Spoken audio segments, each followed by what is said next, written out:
বাবা অনুজ, তোর নানির জন্য মনটা কেমন ছটফট করছে, একবার গিয়ে দেখে আয় না বাবা। আমি তো বাবা অসুস্থ, না হয় আমি তোর সাথে যেতাম। আমি কি তালবাঙ্গা যেতে বলছো মা?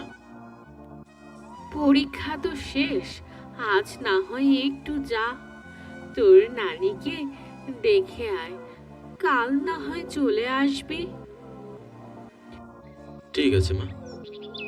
তার আগে বাজার থেকে গিয়ে একটা ইলিশ মাছ নিয়ে আয়, তোর নানি ইলিশ খেতে খুব পছন্দ করে। ঠিক আছে মা, আমি এক্ষুনি যাচ্ছি।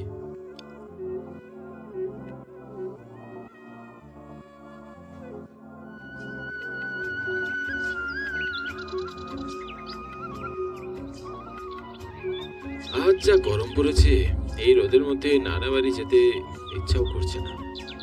তারপরও যেতে হবে, বিকেল করে বেরোবো, তাহলে আর অত গরম লাগবে না।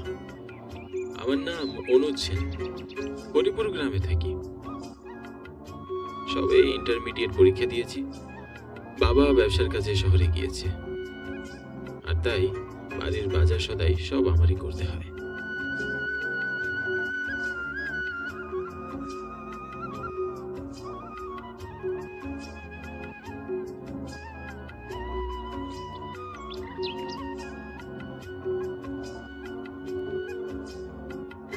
হাঁটতে হাঁটতে আমি হরিপুরের হাটে চলে এলাম।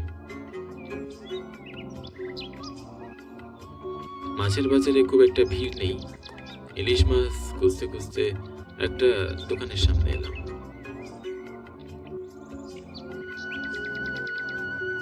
বাজারের সব থেকে বড় মাছটা নিয়ে আমি তালডাঙ্গা গ্রামের উদ্দেশ্যে রওনা হই। তালডাঙ্গা গ্রামে যেতে হলে আমাকে নদীপথ পাড়ি দিতে হবে। আমি বিকেলের দিকে তালডাঙ্গা গ্রামের উদ্দেশ্যে বেরিয়ে পড়েছিলাম। এখন সন্ধ্যা ঘনিয়ে এসেছে। এই গ্রামটা একেবারেই নির্জন নিস্তব্ধ এক গ্রাম। গ্রামে জনসংখ্যাও খুবই কম। এখানে বিদ্যুৎ এসেছে মাত্র 2-1 বছর হবে। নানা বাড়ির অবস্থা তেমন একটা ভালোও নয়। বড় মামার একার উপার্জনে পুরো সংসার চলে, তাই বাবা প্রতি মাসে অল্প কিছু টাকা দিয়ে সাহায্য করে। ছোট মামা শহরে পড়াশোনা করে। মামার চাকরি হলে তাদের অত কষ্ট আর থাকবে না। আকাশ কুসুম চিন্তা ভাবনা করতে করতে আমি নানার বাড়ির উঠানে চলে এলাম।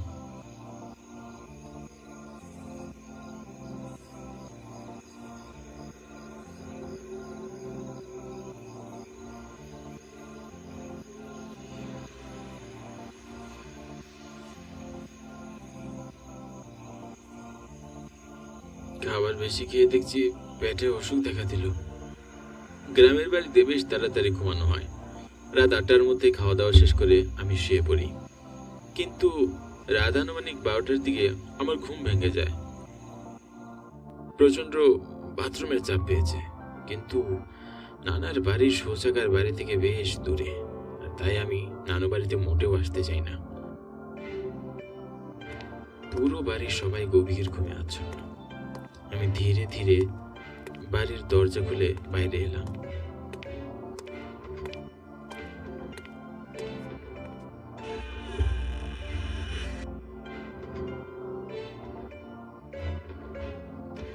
পূর্ণিমার রাত, বাইরে দিনের আলোর মতো সাদা ফকফকা।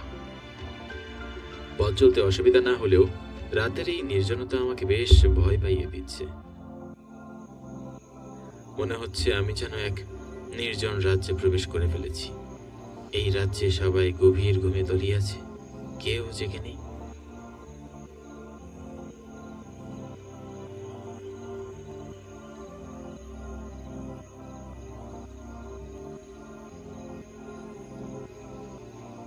আমি বাড়ি থেকে কিছুটা দূরে চলে আসি।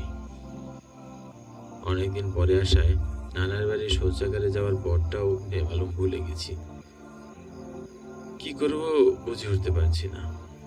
বাড়ি গিয়ে মামাকে ঘুম থেকে ডাকবো নাকি? হঠাৎ মনে হলো পিছন থেকে কেউ একজন এসে আমার পাশে দাঁড়িয়েছে। আমি চট করে পিছনে ফিরে তাকালাম, কিন্তু কি আশ্চর্য, কেউ নেই।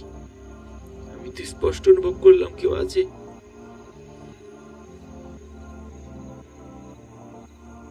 হঠাৎ পাশ দিয়ে হন হন করে কেউ একজন হেঁটে গেল।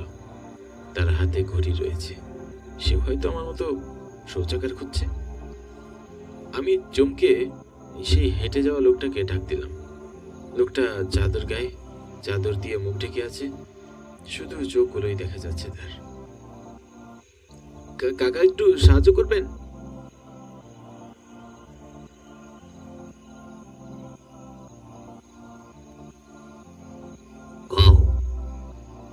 আমাকে একটু শৌচাগারটা কোন দিকে দেখিয়ে দিবেন?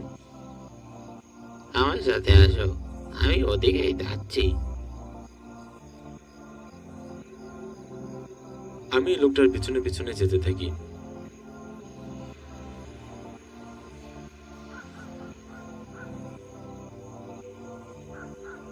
লোকটা কিছুটা অদ্ভুত। প্রচন্ড এই গরমেও লোকটা চাদর মুড়ি দিয়ে আছে। তা কিছুতেই আমার বোধগম্য হলো না কেন। কৌতূহল দমাতে না পেরে জিজ্ঞাসা করেই ফেললাম, আগে কাকা, যদি কিছু মনে না করেন তাহলে কি বলবেন, এই গরমে আপনি এখনো এই চাদর মুড়ি দিয়ে আছেন কেন? লোকটা আমার কথার কোনো জবাব দিল না। সে হেঁটেই চলেছে। এদিকে আমার মনে হচ্ছে আমি আমার নানা বাড়ি থেকে বেশ দূরে চলে এসেছি। লোকটা আমাকে নির্জন নিস্তব্ধ জায়গায় নিয়ে এলো, যার চারপাশে জঙ্গলের মতো, মাঝখানে ছোট একটা শৌচাগার। আগে আপনি যান কাকা। তুমি যাও, ছোট মানুষ, অনেকক্ষণ থাকাটাই তো বাথরুমের চাপ তোমার বেড়েই গেছে। লোকটার কথা শুনে আমি শৌচাগারে প্রবেশ করি।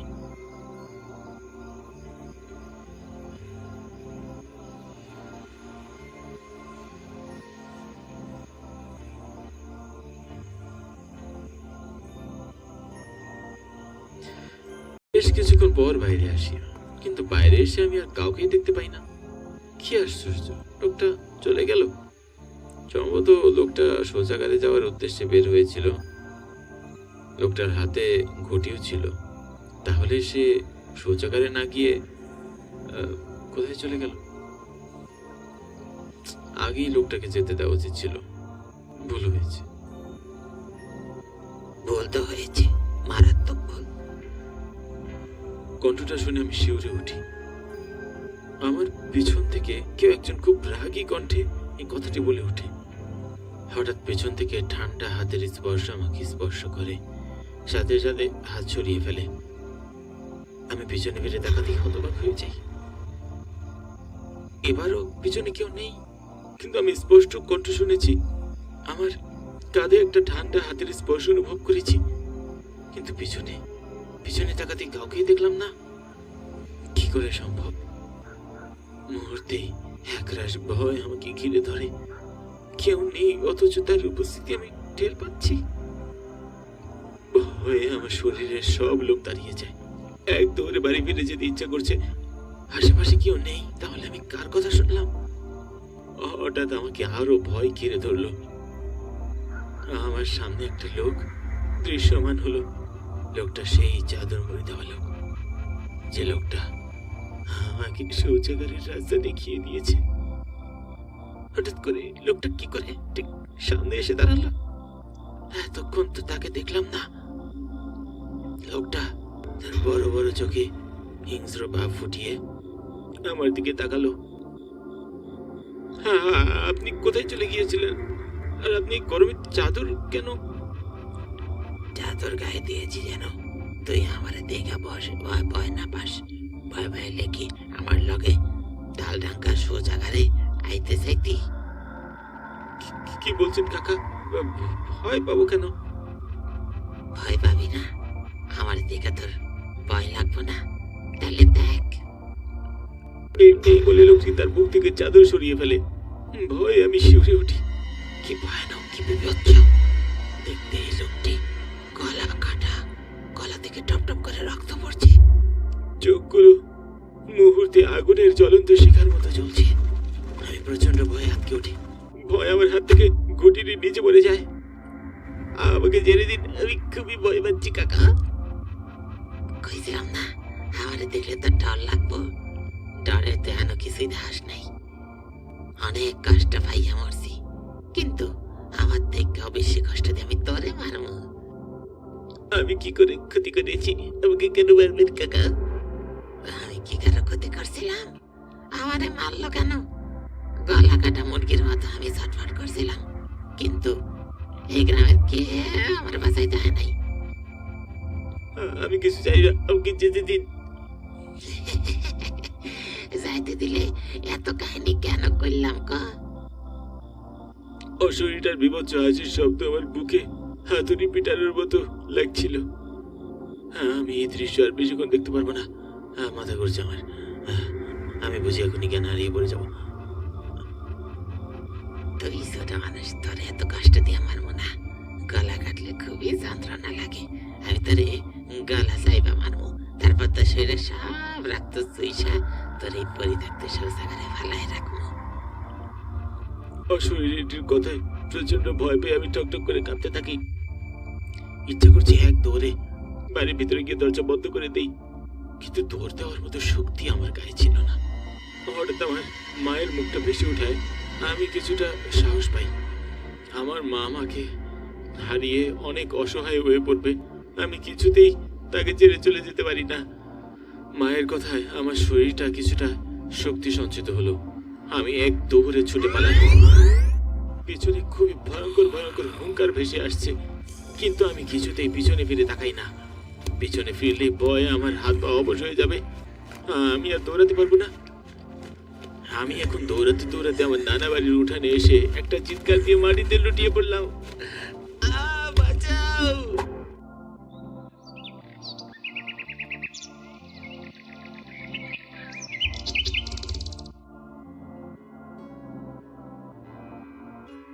সকালের দিকে আমার জ্ঞান ফিরে আসে। আমি এই খাটের এক পাশে আমার বলায় মামাকে বসে থাকতে দেখি। রাতের সব ঘটনা আমার মনে পড়ছে। বিভৎস সব ঘটনা মনে পড়তেই আমি রাতের মতো ভয় পেয়ে কেঁপে উঠি। সবাইকে সব খুলে বলি।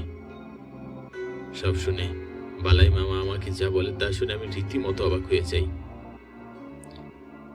তোর এত রাতে বাথরুমে যাওয়া একেবারেই উচিত হয়নি, তুই আমাকে ডাকবি না। তুই কাল রাতে যে শৌচাগারে গিয়েছিলি সেটা তালডাঙ্গার পরিত্যক্ত শৌচাগার, সেই শৌচাগারে কেউ যায় না। বলো কি? তাহলে তোমরা কোন শৌচাগার ব্যবহার করো? বাড়ির পেছনের দিকে আমরা একটা শৌচাগার করেছি। তালডাঙ্গার শৌচাগার 1 মাস আগে এই গ্রামের নিতাই ব্যবসায়ী বিভৎস লাশ পাওয়া যায়। কয়েকজন মিলে তার গলা কেটে খুন করেছে তাকে। বালাই মামার কথা শুনে আমি আটকে উঠি। নিতাই ব্যবসায়ীর হাটে একটা বড় শাড়ি কাপড় দোকান আছে। দুর্গাপূজার আগের রাতে নিতাই ব্যবসায়ীর বেচা কেনা ভালো হয়। দোকান বন্ধ করতে করতে অনেক রাত করে ফেলে। সে যখন বাইরে দিচ্ছিল তখন এই গ্রামের কিছু ছিনতাইকারী রাস্তায় ওত পেতেছিল। যেতে যেতে নিতাই ব্যবসায়ীর বাথরুমের চা পেলে সে তালডাঙ্গা শৌচাগারে যায়, কিন্তু সেখান থেকে আর বেরোতে পারেনি। সেখানেই ছিনতাইকারীরা তার টাকা পয়সা সব লুটে তার গলা কেড়ে ফেলে ওখানে রেখে দেয়। খুবই লোমহর্ষ ঘটনা। ছিনতাইকারীদের বিচার হয়নি। নিতাইয়ের হত্যার প্রতিশোধ সে নিজেই নিয়ে নিয়েছে। একইভাবে সেই ছিনতাইকারীদের তালডাঙ্গা শৌচাগারে মেরে ফেলে রেখে গেছে। তারপর থেকে তালডাঙ্গা শৌচাগারটি পরিত্যক্ত অবস্থায় পড়ে আছে। দিনের বেলাতেও মানুষ ওই দিকে যেতে ভয় পায়। সবাই নিজের বাড়ির কাছে এই শৌচাগার তৈরি করেছে। বালাই মামার কথা শুনে নিতাই ব্যবসায়ীর জন্য মনটা বেশ খারাপ হয়ে গেল। আজকাল মানুষ কিছু টাকার জন্য এমন অমূল্য জীবন কেড়ে নিতে উদ্বিধাবোধ করে না। মানুষের জীবনের থেকে কি টাকার মূল্য এতই বেশি? আমি দুপুরের খাওয়া দাওয়া করেই আমার বাড়ি হরিপুরের উদ্দেশ্যে রওনা হই। মামা থেকে যেতে বলেছিল, কিন্তু ওই ভৌতিক জায়গায় আমি আর থাকতে চাই না। এই ঘটনাটা আমি কখনোই ভুলতে পারবো না।